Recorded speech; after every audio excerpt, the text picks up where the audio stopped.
Party के राष्ट्रीय अध्यक्ष अखिलेश यादव आगरा पहुंचे। जॉर्जियन की समिट में सपा प्रमुख अखिलेश यादव की शिरकत।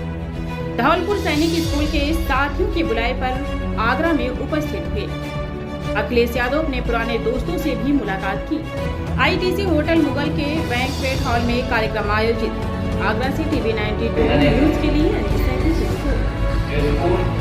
हमें बहुत मौके मिले बोलने का, और कभी कभी दूसरे लोग हैं उनको बताने के लिए कि हम कहाँ पर पहुँच सकते हैं।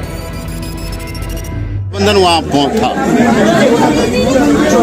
देखिए, सरकार को इतने वर्षों के बाद जीएसटी में संशोधन करना पड़ रहा है। जीएसटी में संशोधन ही खाली कराओ ना, जो मैसेज दे रहा है वो यही दे रहा है कि सरकार ने जानबूझ करके जनता से इतना टैक्स वसूला।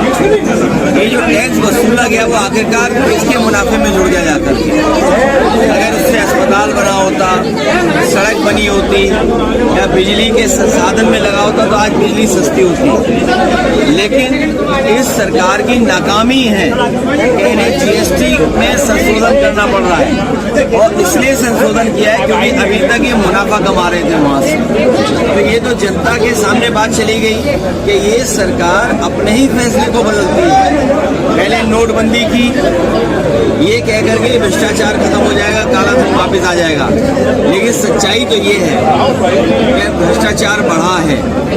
सड़कें, बिजली का इंतजाम, पानी निकालने का इंतजाम, और आगरा जैसा तो स्मार्ट सिटी है, लोग घंटों ट्रैफिक में जाम में रहते हैं। और जो मेट्रो समाजवादी सरकार में स्वीकृत हुई थी उसको अभी तक आगे नहीं बढ़ा पाए। तेजी से काम किया होता तो आज आगरा में मेट्रो का इंफ्रास्ट्रक्चर दिखाई देता। वोट चोरी पर और जो यमुना की पानी की सफाई, ये वर्ल्ड क्लास सिटी है।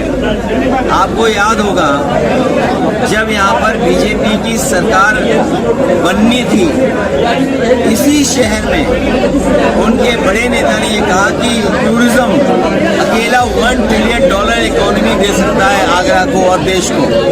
तो बताइए वो फैसले कहाँ हैं जिससे कि आपकी इकोनॉमी बढ़ती, टूरिज्म बढ़ता। और जहाँ तक सवाल वोट चोरी का है, आपको अपना वोट बचाना पड़ेगा। वोट बचाएंगे तो लोकतंत्र बचेगा। इसलिए हमारी जनता से अपील है कि अपना वोट बचाएं। वोट बचेगा तो उनका सर्टिफिकेट बचेंगे, राशन कार्ड बचेगा, नौकरी बचेगी और लोकतंत्र बचेगा, और बाबा साहब भीमराव अम्बेडकर का दिया हुआ संविधान बचेगा। भैया जी, अमेरिका ने टैरिफ लगाया, अब टैरिफ बढ़ाया तो प्रधानमंत्री चीन गए। चीन से सावधान रहना पड़ेगा, चीन से चौकन्ना रहना पड़ेगा। अमेरिका से अगर संबंध अच्छे होते हैं, व्यापारिक संबंध, तो हमें मजबूत बनाने चाहिए। आज भी सबसे ज़्यादा बच्चे आपके पढ़ने कहीं जा रहे हैं तो वो अमेरिका में जा रहे हैं, और बड़े पैमाने पर आपके भारत के लोग अमेरिका में रह रहे हैं।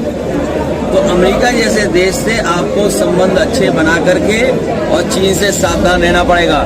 ये जो टैरिफ लगा है, टैरिफ ऐसा लगा है कि अब बीजेपी के मुंह में भी टैरिफ लग गया है। हमसे तो आप सवाल पूछ रहे हो टैरिफ को लेकर के, लेकिन बीजेपी के लोगों से अगर टैरिफ के बारे में पूछोगे तो मुंह बंद होगा, क्योंकि अमेरिका ने जो टैरिफ लगाया भारत में, वही टैरिफ लग गया बीजेपी के मुंह पर।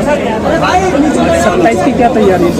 27 को चुनाव को लेकर 27 में हमारी प्रेस के लोग और जनता मिलकर के समाजवादियों की सरकार बन रही है। आप पर भैया जी अभी भी हमला